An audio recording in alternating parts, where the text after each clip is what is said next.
m'a dit donc, un jour, les Rocancourt, tu en entendras parler. Christopher est un calculateur extraordinaire. Je l'appelle un génie dans le crime ou dans l'escroquerie. Tout ce que fait Christopher est calculé. Il prenait l'addition, il payait champagne pour tout le monde. Alors 1 fois, 2 fois, 10 fois, 20 fois, les gens ils se disent, bah, peut-être que celui-là c'est vrai, peut-être qu'il a. C'est un individu qui arnaquait des gens qui voulaient gagner de l'argent rapidement. Faites le compte, il dépensait $3000 tous les soirs. Il a fait ça pendant des années. D'où venait cet argent? C'est un roi de l'arnaque. C'est un génie de l'arnaque. La seule vérité, c'est que Christophe est un voleur. Bon, c'est un voyou quoi.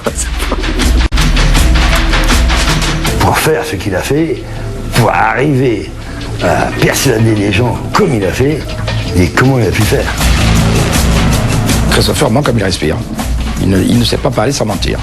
Il a un don, tout le monde lui fait confiance.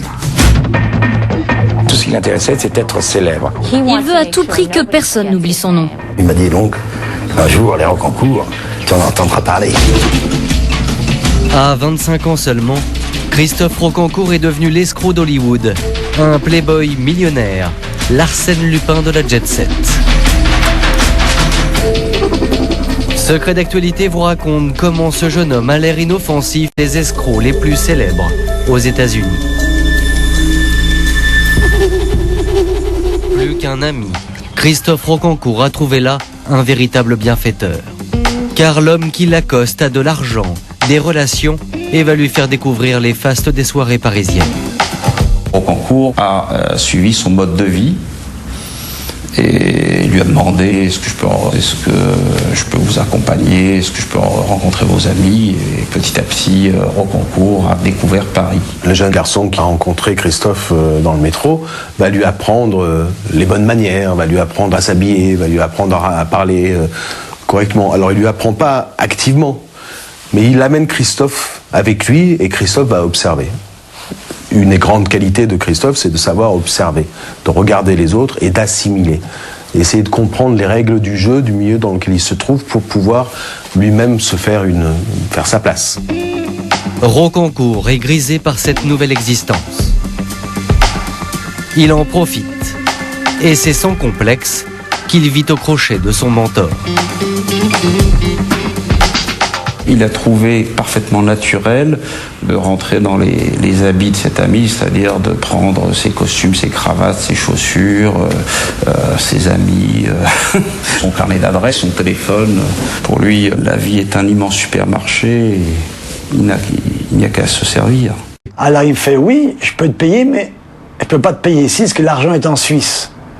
Alors, je vais te payer un billet première classe, tu vas en Suisse, tu ouvres un acompte dans une banque et tu attends et l'argent sera là. Je fais OK. Pierre Lange n'hésite pas une seule seconde à traverser l'Atlantique, direction Genève, pour toucher l'argent promis.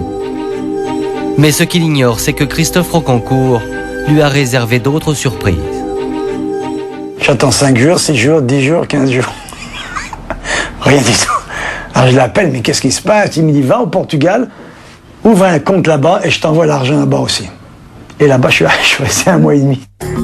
Pendant ce temps-là, Christophe Rocancourt profite de la villa, s'entraîne et surtout organise des grandes fêtes autour de la piscine.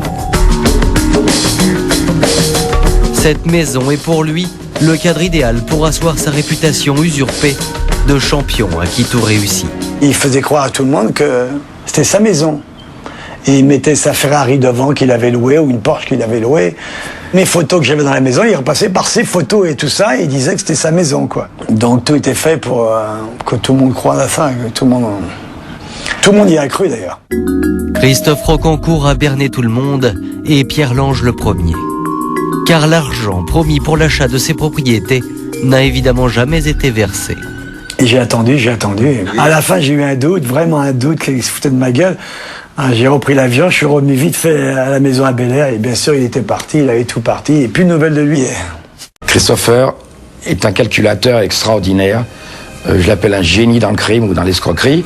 Tout ce que fait Christopher est calculé. Quand il raconte une histoire, quand il ment, c'est avec un but. il a un but escroqué. Et ses victimes ne sont pas forcément des stars, bien au contraire. C'est le cas de Buddy Ochoa, un acteur qui connaît des fins de mois difficiles, et voici comment Rocancourt va s'y prendre pour lui subtiliser son argent. Christophe m'a dit je gagne de l'argent pour les autres. Je fais des investissements. Je lui ai répondu je n'ai pas d'argent. Il m'a dit tu n'as pas besoin d'avoir beaucoup d'argent, tu sais. Alors il m'a fait la proposition suivante. Tu me donnes $20 000 et au bout de 2-3 semaines, tu gagneras $80 000. Il m'a alors demandé si j'avais $20 000. J'ai dit non, je n'ai pas $20 000, mais il a insisté. Il n'arrêtait pas de parler. Il m'a dit, tu sais, tu n'as plus de boulot. Si tu me donnes l'argent maintenant, tu toucheras les bénéfices en un temps record. Parce qu'il est au chômage, Buddy Ochoa voit là une occasion de gagner de l'argent facilement. Il va donc donner toutes ses économies à Christophe Rocancourt. Alors j'ai pris les $10 000 que j'avais à la banque. Et j'ai demandé à mes parents de me donner les $10 000 qui manquaient. Mes parents n'ont pas hésité et m'ont envoyé l'argent. Mais au moment de réaliser la transaction, Rocancourt impose des conditions très spéciales. J'ai commencé à lui remplir un chèque. Mais il m'a dit non, je ne prends pas de chèque. Car il s'agit d'un investissement au Japon. Il faut du cash, rien d'autre. Il a pris l'argent mais ne m'a donné aucun. Le dernier des derniers parrains. Rocancourt, celui qui se prétend le parrain français. Un Robin des Villes aussi mythique qu'Arsène Lupin. Le héros d'un feuilleton qui tient en haleine toute l'Amérique. Un imposteur made in Normandie. Un môme de la DAS.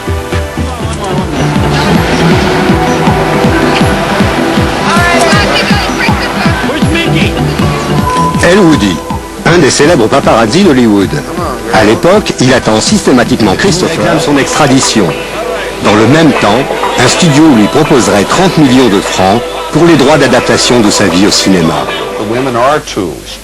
Les femmes sont des outils pour Christopher, des appâts pour le gros poisson qui veut piéger. Rocancourt ne sort jamais sans une ou deux beautés accrochées à ses bras. Si possible blonde, taille mannequin, souriante, comme choisi sur catalogue. Un casting toujours parfait. Rhonda Rydell est une de ses régulières. Son ami le plus illustre, et dont il est le plus fier, Mickey Rourke, une des étoiles d'Hollywood.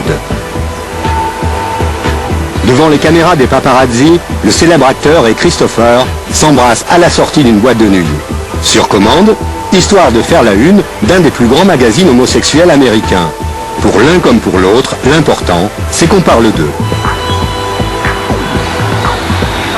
Voici le mec qui va sauver ma carrière.